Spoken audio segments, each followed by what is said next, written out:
Hola estimados comunicadores, reciban un cordial saludo. En esta videolección vamos a estar viendo fotografía, conoceremos sus elementos y la importancia que tiene para nosotros como comunicadores el saber emplearla. Comenzaremos con ¿qué es fotografía? Se llama fotografía a la técnica y a la forma de arte que consiste en capturar imágenes empleando para ello la luz y proyectándola y fijándola en forma de imagen sobre un material sensible, ya sea físico o digital. La fotografía cumple un rol documental y periodístico importante en nuestros días, ya que permite capturar imágenes reales y reproducirlas en medios físicos o digitales, pudiendo así observar eventos que ocurrieron en otras latitudes o en otros tiempos históricos. Los tipos de fotografía son 7, dentro de los que podemos ver la fotografía publicitaria, la fotografía de moda, documental, paisajística, científica, artística o de retrato.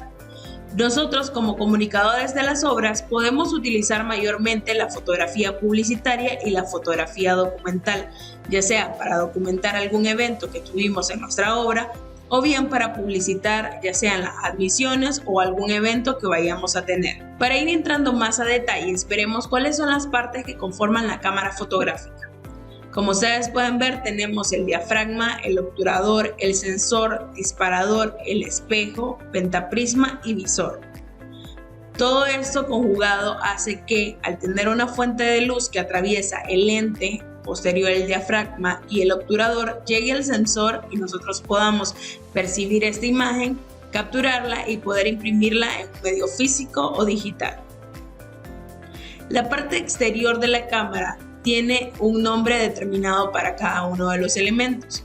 La parte donde nosotros sujetamos es el cuerpo de la cámara y lo que nosotros podemos ver en la imagen al lado derecho son los objetivos que existen de diferentes milimetrajes para tener un zoom más largo o más corto y también para poder tener un ángulo determinado. Ahora veremos los elementos fotográficos, que serán elementos claves para nosotros para poder manejar nuestras cámaras o teléfonos en manera manual y poder tener unas fotografías más profesionales. El primero de ellos es el enfoque, que es la disposición justa de los lentes de la cámara que permite que la imagen se capture con nitidez precisa, haciendo foco en los elementos importantes de la misma y no en el fondo de las fotografías. Por otro lado, tenemos la apertura del diafragma, que es el equivalente a la cantidad de luz que se deja entrar de golpe al presionar el obturador.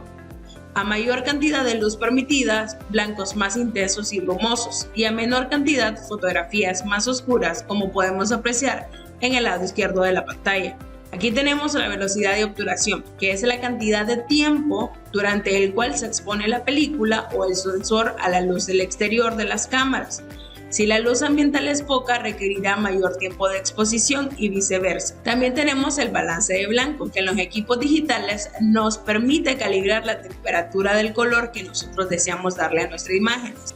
Por último, pero no menos importante, tenemos la sensibilidad fotográfica o ISO, que antiguamente tenía que ver con el tipo de material fotosensible. Algunos permitían captar más luz que otros, pues tenían distintos tipos de sensibilidad. En los equipos digitales de ahora, el sensor está programado para simular esta sensibilidad. A mayor cantidad de ISO, mayor sensibilidad fotográfica. A menor cantidad de ISO, las fotografías resultarán más oscuras al tener una menor sensibilidad a la luz. Aquí, como pueden ver en la imagen, el ISO que está en 100, que es la cantidad mínima, la fotografía se encuentra un poco más oscura, que a diferencia que tener una ISO de 800, como miramos en la última foto, que se mira más detallada. Aquí hay que tener mucho cuidado, ya que si nosotros ponemos una ISO muy grande, nuestra foto puede salir con ruido o ya sea grumosa. Aquí tenemos el interfaz que nosotros podemos ver en nuestros celulares al poner la fotografía en modo profesional. Como ustedes pueden ver en el lado derecho tenemos la ISO, la velocidad de obturación, la apertura del diafragma y el balance de blancos. Al nosotros configurar eso de manera oportuna, vamos a poder tener fotografías profesionales. Aquí, por otro lado, tenemos el cómo se mira en una cámara profesional. La M que ustedes miran en el lado superior izquierdo refiere que está en modo manual. Posteriormente le sigue la velocidad de obturación, luego la apertura del diafragma y por último la sensibilidad que nosotros le estamos dando a nuestra fotografía. En las partes inferiores podemos ver nuestro balance de blanco y cómo nuestra cámara está configurada. Algo que nosotros tenemos que tener en cuenta a la hora de tomar una fotografía son los distintos planos fotográficos con los que contamos. Se le llama plano fotográfico a la proporción que el objeto o sujeto ocupa en el encuadre de la imagen a fotografiar. Lo que queda por fuera de los bordes de la fotografía no es parte del plano. El primer tipo de plano que tenemos es el gran plano general. Es el más amplio de todos y se utiliza generalmente para mostrar paisajes.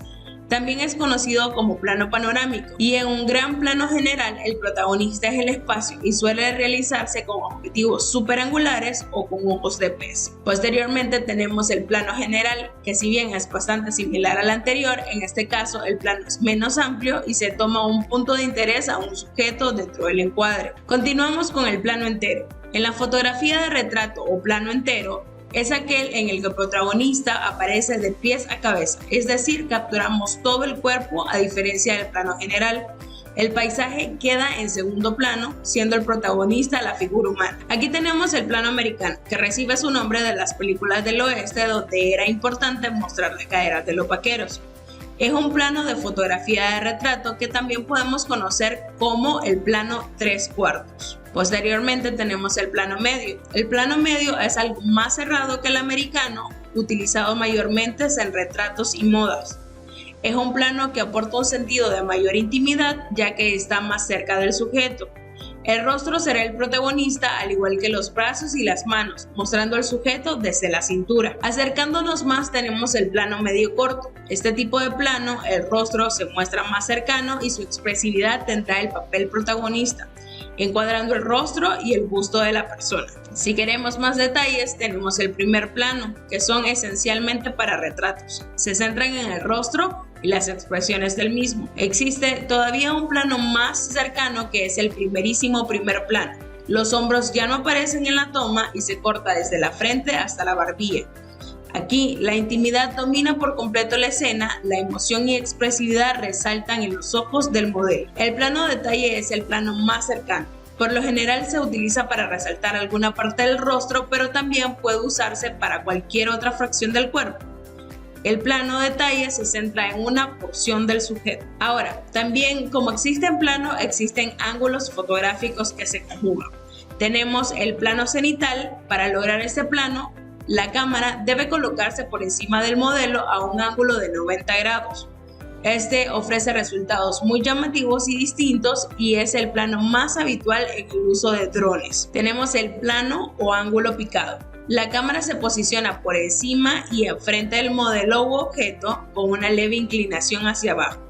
Esta posición ayudará a crear la sensación de empequeñecer al modelo o al sujeto. Por otro lado, tenemos el lado contrapicado. En este caso se genera lo contrario al plano anterior. La cámara se posiciona por debajo del sujeto u objeto con una angulación hacia arriba.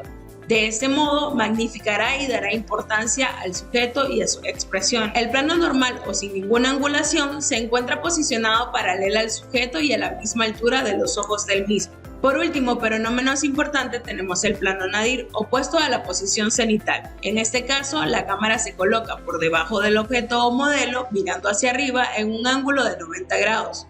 Suele ser el menos utilizado, pero aporta mucha creatividad a la fotografía. Espero que estos elementos claves de la fotografía hayan sido de mucha ayuda y puedan seguirnos ayudando en las próximas videolecciones.